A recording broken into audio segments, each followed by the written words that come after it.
दिखाई दे रहा है, उसी तरीके से देश के कई जिलों में भी पिछले 15 दिनों से केसेस में कमी नोट की गई है, जिसमें मुख्यतः आप देखें छत्तीसगढ़ में दुर्ग, गरियाबंद, रायपुर और राजनांदगांव में केसेस में थोड़ा कमी देखी गई है। इसी तरीके से मध्य प्रदेश में छिंदवाड़ा, गुना और शाजापुर, लद्दाख में लेह लद्दाख और इसी से तेलंगाना में भी निर्मल डिस्ट्रिक्ट में हम देख रहे हैं कि केसेस में पिछले 15 दिन में कमी नोट की गई है। साथ ही महाराष्ट्र में करीब 12 जिले ऐसे हैं जहां पर कि केसेस में कमी हम नोट कर रहे हैं, जिसमें मुख्यतः औरंगाबाद, धुले, भंडारा, गोंडिया, जलगांव, लातूर, मुंबई, नांदेड़, नंदुरबार, थाने और वाशिम डिस्ट्रिक्ट में हम पा रहे हैं कि पिछले 15 दिनों से केसेस में कुछ एक कमी नोट की गई है। यहाँ हम फिर आप सबसे मनवी करना चाहेंगे, रिक्वेस्ट करना चाहेंगे कि जरूरी है कि जो भी ये हमें गेन्स दिख रहे हैं इनको हम प्रिजर्व करें, इन पर कार्य चलता रहे। स्टेट लेवल पर, डिस्ट्रिक्ट लेवल पर कंटेनमेंट के एफर्ट्स उसी मोमेंटम, उसी गति से चलते रहें, नहीं तो ऐसा ना हो कि जो भी हमें ये अर्ली साइंस ऑफ गेन दिख रहे हैं हम इनको फिर से लूज कर दें। वैक्सीन के बारे में हम आपको बताना चाहेंगे, गवर्नमेंट ऑफ इंडिया की तरफ से वैक्सीन कवरेज अब तक हम 12.07 करोड़ अबव 45 ईयर्स कवर कर चुके हैं। 1.57 crore health care workers cover हो चुके हैं। फ्रंटलाइन वर्कर्स में 2.06 crore people are already covered. जो 1 तारीख से हमारा नया प्रोसेस शुरू होना था, जिसमें कि स्टेट स्थाई पर और प्राइवेट सेक्टर के लेवल पर भी वैक्सीनेशन 18 से 44 साल के लोगों को हम कवर कर सकें, उसने इनिशियल बिगनिंग की है। करीब 18 लाख लोगों को उसमें वैक्सीनेशन के लिए कवर किया गया है और धीरे धीरे इस स्थिति में भी हम एक गति पाएंगे। आज हमारे सामने एक और पॉजिटिव ट्रेंड अगर हम देखें तो पाते हैं कि अगर आप देखें तो शुरू में 20 अप्रैल के समय पर जब हमारी 1,54,000 रिकवरीज थी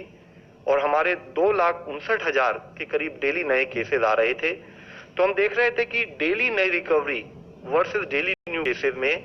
करीब 60% केसेस जो थे वो हमारे एक्टिव केसेस में कन्वर्ट हो रहे थे। रिकवरीज कम थी और डेली केसेस ज्यादा थे। उस ट्रेंड में भी हम एक पॉजिटिव अप्रोच देख रहे हैं। जैसे कि आप देखेंगे 30 अप्रैल में 77% रिकवरी थी विज़ावी न्यू केसेस, 2 मई को 78% थी और 3 मई को बढ़कर यह 82% के करीब हो गई है। ये अर्ली गेन्स हैं जिस पर हमें कंटिन्यूड बेसिस पर काम करने की जरूरत है। इसी संबंध में सप्लाई साइड की तरफ से काम करने की जरूरत है, हमारे हेल्थ इंफ्रास्ट्रक्चर पर काम करने की जरूरत है, जिसके तहत कुछ निर्णय लिए गए हैं, जिसमें मुख्यतः एक निर्णय है कि कैसे हम गैसियस ऑक्सीजन को मेडिकल पर्पसेस के लिए यूज करें। हमारी इंडस्ट्रीज जैसे कि steel plant, refineries, petrochemical units, power plants, वहां पर गैसियस ऑक्सीजन बनाई जाती है, हम उसको मेडिकल पर्पस के लिए इस्तेमाल करने का प्लान कर रहे हैं, जिसके अंतर्गत इंडस्ट्रियल यूनिट्स जो कि उस गैस को बनाती है जिसकी प्योरिटी हमारे मेडिकल पर्पसेस के लिए सूटेबल है और जो शहर के पास है, वहां पर हम उस तरफ कार्य करते हुए साथ में उन्हीं प्लांट्स के नजदीक ही temporary Covid care centres with oxygenated bed बनाने का भी कार्य शुरू कर रहे हैं। ऐसी 5 फैसिलिटीज पर कार्य शुरू भी हो चुका है और यह प्लान है कि आने वाले कुछ ही समय में इन संबंधित इंडस्ट्रीज के आसपास ही 10,000 के करीब ऑक्सीजनेटेड बेड्स बनाए जाएंगे। हम स्टेट से भी इस बारे में डिस्कशन कर रहे हैं, उनको भी एनकरेज कर रहे हैं कि ऐसी अधिक से अधिक फैसिलिटीज उन प्रांतों में बनाई जाए जहां पर कि इस टाइप के प्लांट्स अवेलेबल हैं। इसके साथ ही जैसे कि हमने पिछली बार भी आपको बताया था, टोटल मिलाकर अब देश में 1,500 के करीब पीएसए ऑक्सीजन जनरेशन प्लांट्स बनाए जा रहे हैं, जिस पर काफी स्पीड से कार्य करने की एक प्रणाली भी बनाई गई है ताकि जल्दी से जल्दी इन प्लांट्स को ऑपरेशनल किया जा सके। साथ ही ऑक्सीजन की अवेलेबिलिटी को बढ़ाने के लिए एक स्तर पर नाइट्रोजन प्लांट जो हैं उनको भी ऑक्सीजन प्लांट्स के रूप में कन्वर्ट करने का कार्य चल रहा है। ऐसी 14 इंडस्ट्रीज आइडेंटिफाई की गई हैं जहां पर कि पीएसए नाइट्रोजन प्लांट्स हैं और यह पाया गया है कि उन प्लांट्स में कार्बन मॉलिक्यूलर सीव उस इक्विपमेंट को रिप्लेस कर जियोलाइट मॉलिक्यूलर सीव अगर बना दें और रिलेटेड एसोसिएटेड कुछ चेंजेस किए जाएं तो यह प्लांट ऑक्सीजन भी प्रोड्यूस कर सकते हैं। इसके अंतर्गत ही इन 14 ऐसी इंडस्ट्रीज में 37 नाइट्रोजन प्लांट्स ऑलरेडी आइडेंटिफाई भी किए जा चुके हैं। इन प्लांट्स में जब हम कन्वर्ट करेंगे तो चाहे हम इनके आसपास टेम्परेरी हॉस्पिटल बना सकते हैं या इनको वहां शिफ्ट कर सकते हैं जहां पर कि एक हॉस्पिटल है, और नहीं तो जहां पर भी ये है उनको ऑक्सीजन को टैंकर्स के द्वारा हम एसोसिएटेड हेल्थ केयर इंफ्रास्ट्रक्चर को प्रोवाइड कर सकते हैं। आज माननीय प्रधानमंत्री जी के लेवल पर ह्यूमन रिसोर्सेज, मेडिकल जो हमारे रिसोर्सेज हैं उनको कैसे और बढ़ाया जाए ताकि हम कोविड-19 मैनेजमेंट के जिस तरह से बढ़ते हुए केसेस हमारे सामने आए उसको मैनेज कर सकें, उसके अंतर्गत कई निर्णय लिए गए हैं, जिसमें मुख्य निर्णय है कि जो नीट और पीजी का एग्जाम है इसको कम से कम 4 महीने के लिए पोस्टपोन किया जाएगा, यानी कि ये 31 अगस्त से पहले नहीं किए जाएंगे। और साथ ही जब भी एग्जाम अनाउंस किए जाएंगे ताकि स्टूडेंट ढंग से पढ़ाई कर सकें, उनको 1 महीने का टाइम भी दिया जाएगा। इसके द्वारा हमारे पास जो नीट और पीजी से संबंधित जो हमारे पास स्पेशलिस्ट हैं, हम उनको क्वालिफाइड डॉक्टर्स को कोविड ड्यूटीज के लिए इस्तेमाल कर सकते हैं, हमारी मैन पावर बढ़ जाती है। साथ ही जितने भी मेडिकल इंटर्न्स हैं हम उनको भी कोविड ड्यूटीज के लिए उनकी फैकल्टी के अंदर as part of the internship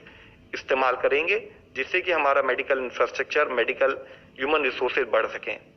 इसके साथ ही फाइनल ईयर एमबीबीएस स्टूडेंट्स को भी हम लोग टेली कंसल्टेशन या माइल्ड कोविड केसेस के बारे में उनको ओरिएंट करते हुए वहां भी उनका इस्तेमाल करेंगे। साथ ही जो फाइनल ईयर पीजी स्टूडेंट्स हैं वो एज रेजिडेंट्स कंटिन्यू करेंगे जब तक कि fresh batch of PG students नहीं आ जाते। इसके साथ ही बीएससी और जीएनएम क्वालिफाइड नर्सों को भी हम full time Covid nursing duties के लिए उनका सहायता लेंगे। वह अपने सीनियर डॉक्टर्स और सीनियर नर्सेज के अंडर में काम करेंगी। अलाइड हेल्थ प्रोफेशनल्स जो based on their training, based on their certification, उनकी सर्विसेज और उनकी सहायता भी कोविड मैनेजमेंट के लिए ली जाएगी। इसके साथ ही वह हमारे मेडिकल कर्मी जो आज एक ऐसी सेवा देश के लिए कर रहे हैं, जो प्राण बचाने के लिए अपने प्राण को भी, अपनी आप को भी on the line of duty खतरे में डाल के काम कर रहे हैं, उनको सम्मान देने के लिए जो भी आदमी 100 दिन कोविड ड्यूटी करेंगे उनको prime minister distinguished Covid national service सम्मान से सम्मानित किया जाएगा। साथ ही उनको आने वाले किसी मेडिकल रिक्रूटमेंट में भी प्रायोरिटी दी जाएगी। इसके साथ ही जितने भी मेडिकल स्टूडेंट, जितने भी हेल्थ केयर प्रोफेशनल्स हमारे कोविड ड्यूटी में एंगेज होंगे, उनके सपोर्ट के लिए उनका वैक्सीनेशन और साथ में उनको जो हमारी ऑनगोइंग इंश्योरेंस स्कीम है उसमें भी कवर किया जाएगा। इसके साथ ही हमने स्टेट से भी रिक्वेस्ट करेंगे कि जितनी भी वेकेंट पोस्ट हैं, चाहे वे डॉक्टर की हों, चाहे नर्सेज की हों, चाहे वे अलाइड प्रोफेशनल्स की हों, उनको एक एक्सेलरेटेड प्रोसेस के थ्रू 45 दिन के अंदर कॉन्ट्रेक्चुअल अपॉइंटमेंट के द्वारा एनएचएम के नॉर्म्स को फॉलो करते हुए फिलअप किया जाए। आज जब हम एक स्थाई पर जो सप्लाई साइड यानी कि हम कैसे कि केसेस को मैनेज कर सकें, इस पर कुछ निर्णय ले रहे हैं, उस पर कार्य कर रहे हैं। जरूरत है कि ओवरऑल कोविड मैनेजमेंट के लिए कि हम रूट कॉज पर भी काम करें। रूट कॉज जो है वह हम हमेशा से बात करते आए हैं कि हम कैसे स्प्रेड ऑफ इन्फेक्शन को रोकें। एक रनअवे स्प्रेड ऑफ इन्फेक्शन जिसमें कि हम इन्फेक्शन को कंट्रोल करने का रिक्वायर्ड प्रयत्न ना करें, वह कभी भी हमारे हेल्थ केयर इंफ्रास्ट्रक्चर को और उसकी कोर कैपेसिटीज और लॉजिस्टिक्स को ओवरवेलम कर सकता है। इसलिए जब गवर्नमेंट की तरफ से हम सप्लाई साइड अप्रोच यानी कि चाहे वह ऑक्सीजन हो, चाहे वह टेम्परेरी हॉस्पिटल्स हों, चाहे वह मेडिकल रिसोर्सेज, ह्यूमन रिसोर्सेज हों, उस पर काम कर रहे हैं,